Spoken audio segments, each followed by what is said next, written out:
حضرت ڈاکٹر عبدالحی عارفی صاحب رحمہ اللہ نے ایک واقعہ لکھا ہے. وہ فرماتے ہیں کہ ایک محدث تھے، کئی ساری کتابوں کی مصنف اور کثیر تعداد میں ان کے شاگردوں کا حلقہ تھا. وفات پا گئی تو کسی نے خواب میں دیکھا، بڑا مرتبہ ملا ہوا. تو خواب دیکھنے والے نے کہا کہ جی ہاں، یہ مرتبہ تو آپ کو ملنا تھا، آپ کی دینی خدمات اتنی ہیں، آپ کی اتنی تصانیف ہیں، اتنا شاگردوں کا حلقہ ہے، آپ کو یہ مرتبہ تو ملنا ہی تھا. انہوں نے کہا کہ نہیں، یہ مرتبہ مجھے نہ تو تصنیفات کی وجہ سے ملا ہے، نہ تعلیم و تعلم کی وجہ سے ملا ہے، نہ شاگردوں کے حلقے کی وجہ سے ملا ہے. نہیں، مجھے اس وجہ سے یہ نہیں ملا ہے. جب مجھے اللہ کے حضور پیش کیا گیا، فرشتوں نے کہا کہ اللہ، اس بندے نے اتنی کتابیں لکھی ہیں. اللہ نے فرمایا مجھے نہیں چاہیے. پھر فرشتوں نے کہا کہ اللہ، اس کی اتنی تعلیم و تعلم کے حوالے سے خدمات ہیں، اتنا شاگردوں کا حلقہ ہے. اللہ نے فرمایا مجھے پرواہ نہیں ہے، مجھے نہیں چاہیے. میں پریشان ہو گیا، نظر آ رہا تھا کہ میری پکڑ آ گئی ہے. پھر اللہ رب العزت نے فرمایا کہ اس بندے کا کوئی عمل مجھے قبول نہیں ہے. اس بندے نے صرف ایک کام ایسا کیا ہے جس کو میں نے پسند کر لیا، اور اسی کام کی وجہ سے میں اس کی مغفرت کا فیصلہ کرتا ہوں. یہ بندہ ایک مرتبہ بیٹھا ہوا تھا، حدیث لکھ رہا تھا. اس نے قلم کو سیاہی میں ڈبویا، جب باہر نکالا تو قلم کی نوک کے ساتھ سیاہی لگی ہوئی تھی. ایک مکھی اڑتی ہوئی آئی، وہ قلم کی نوک پر بیٹھ گئی. مکھی کو پیاس لگی ہوئی تھی، سیاہی چوس کے پیاس بجھانا چاہ رہی تھی. انہوں نے تھوڑی دیر کے لیے قلم کو ویسے پکڑے رکھا تاکہ مکھی سیاہی چوس کے پیاس بجھا لے. میں نے اس وجہ سے اس کی مغفرت کا فیصلہ کر دیا. صرف ایک مکھی کی پیاس بجھانے کی وجہ سے اللہ رب العزت نے ان کی مغفرت کا فیصلہ فرمایا. صحیح بخاری شریف کی روایت ہے، بنی اسرائیل میں ایک بدکار بد کردار عورت کہیں جا رہی تھی تو راستے کے قریب ایک کنواں تھا. کنویں کے کنارے پہ ایک کتا پڑا ہوا تھا. کتے کو شدت کی پیاس لگی ہوئی تھی. پیاس کی شدت کی وجہ سے اس کی زبان باہر کو نکلی ہوئی تھی. وہ گیلی مٹی چاٹ رہا تھا، زبان کو گیلا کرنے کی کوشش کر رہا تھا. اس بدکار بد کردار عورت کو پیاسے کتے پہ ترس آیا. اس نے کنویں سے پانی نکالا، کتے کو پانی پلایا. اس پیاسے کتے پہ ترس کھانے کی وجہ سے وہ بدکار بد کردار عورت جہنم میں جانے کی بجائے جنت میں جانے والی بن گئی. پیاسے کتے کو پانی پلانے کی وجہ سے بدکار عورت جہنم میں جانے کی بجائے جنت میں جانے والی بن گئی. میں کئی مرتبہ دوستوں سے کہا کرتا ہوں کہ ہمارے گھروں میں خواتین جو صبح سے لے کے شام تک بھاگ بھاگ کے کام کرتی ہیں، کاش کہ یہ عبادت کی نیت سے کام کریں، خدمت کے جذبے سے کام کریں، تو یہ گھر کے کام کاج ان پر قرب خداوندی کے وہ دروازے کھول دے گا کہ عبادات کی بدولت وہ مراتب ملنا ممکن نہیں ہے. اگر ایک بدکار بد کردار عورت پیاسی کتے کو پانی پلاتی ہے، اس کی وجہ سے اس کی مغفرت ہو جاتی ہے، تو جو خاتون اپنے بچوں کی خدمت کرتی ہے، خاوند کی خدمت کرتی ہے، سسر ساس کی خدمت کرتی ہے، یا بوڑھے والدین کی خدمت کرتی ہے، پتہ نہیں اس خدمت کی وجہ سے اللہ تعالیٰ کیا بلند مراتب عطا کرتے ہوں گے، ہم اس کا اندازہ نہیں کر سکتے. محدثین کی دنیا میں ایک حدیث بہت معروف ہے جس کو حدیث مسلسل بالاولیت کہتے ہیں. اب توجہ فرمائیں گے تو بات سمجھ میں آ جائے گی. جب کوئی طالب علم اپنے استاد کے پاس جاتا ہے حدیث پڑھنے کے لیے، تو پہلے دن پہلی نشست میں ایک خاص حدیث استاد شاگردوں کو پڑھاتا ہے،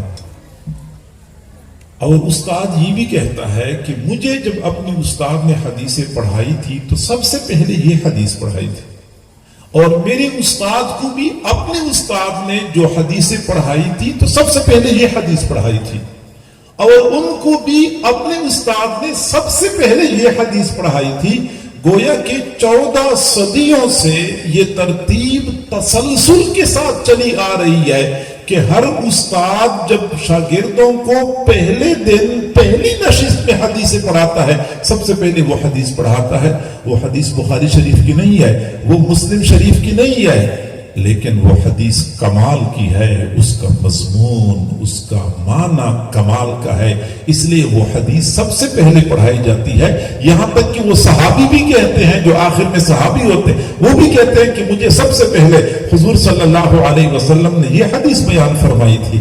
وہ کون سی حدیث ہے جس کو اتنی اہمیت دی جاتی ہے کہ ہر درسگاہ میں، ہر جگہ پہ، ہر طبقے میں، ہر زمانے میں سب سے پہلے پڑھائی جاتی ہے؟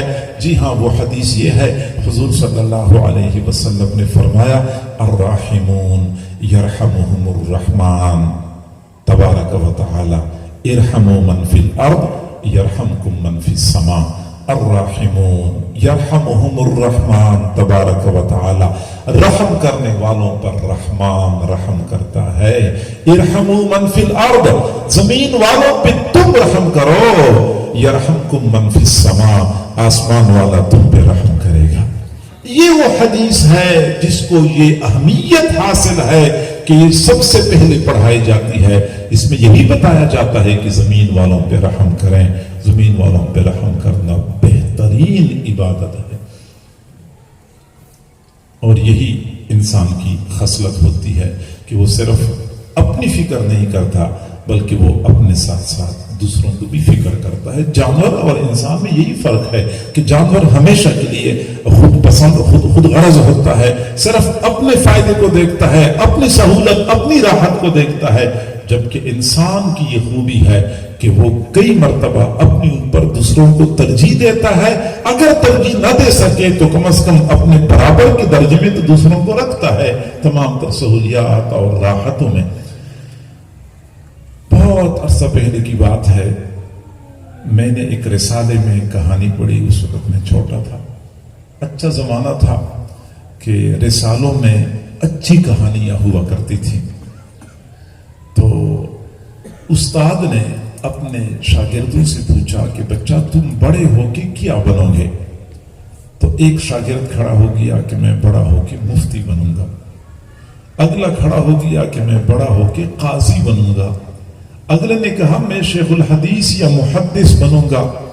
اچھا زمانہ تھا کہ ہمارے بچوں کی تمنائیں یہ ہوا کرتی تھیں، والدین کی تمنائیں بھی یہی ہوا کرتی تھیں کہ بیٹا محدث بنے، بیٹا فقیہ بنے، بیٹا عالم بنے، بچوں کی تمنا بھی یہی ہوتی تھی۔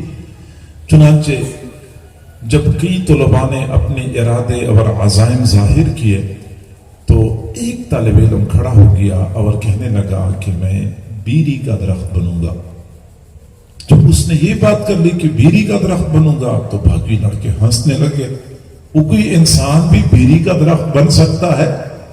اور بیری کے درخت میں کیا کمال ہوتا ہے کہ یہ بندہ بیری کا درخت بننے کے لیے بےتاب ہے؟ لیکن استاد سمجھدار تھے، سمجھ گئے کہ بچے نے کوئی بامعنی بات کی ہے، تو پوچھا کہ بیٹا آپ بیری کا درخت کیوں بننا چاہتے ہو اور بیری کا درخت کیسے بن سکتے ہو؟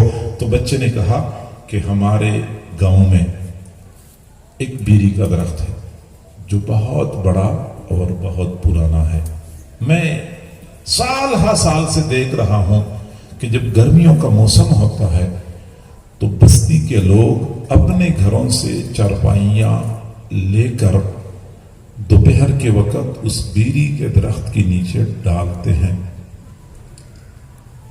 سخت گرمی کا موسم ہوتا ہے، شدت کی دھوپ پڑ رہی ہوتی ہے، اس چلچلاتی دھوپ میں بیری کا درخت خود تو اوپر سے جل رہا ہوتا ہے لیکن نیچے والوں کو ٹھنڈی چھاؤں مہیا کر رہا ہوتا ہے۔ میں ایسا بیری کا درخت بنوں گا کہ خود تو مشقت برداشت کروں گا لیکن دوسروں کے لیے راحت کا انتظام کروں گا۔ اور پھر جب بیری کے درخت کو پھل لگتے ہیں، پھر بستی کے بچے آتے ہیں، وہ زور سے پتھر اٹھاتے ہیں اور زور سے درخت کی طرف پتھر پھینکتے ہیں۔ بچے تو درخت کی طرف پتھر پھینک رہے ہوتے ہیں، درخت بچوں کی طرف پھل پھینک رہا ہوتا ہے۔ میں ایسا درخت بنوں گا، لوگ مجھے پتھر ماریں گے، میں پھل پھینکتا رہوں گا۔ لوگ مجھے تکلیف پہنچائیں گے، میں ان کو راحت پہنچاؤں گا۔ لوگ مجھے نقصان پہنچائیں گے، میں ان کو فائدہ پہنچاؤں گا۔ میں ایسا بیری کا درخت بنوں گا۔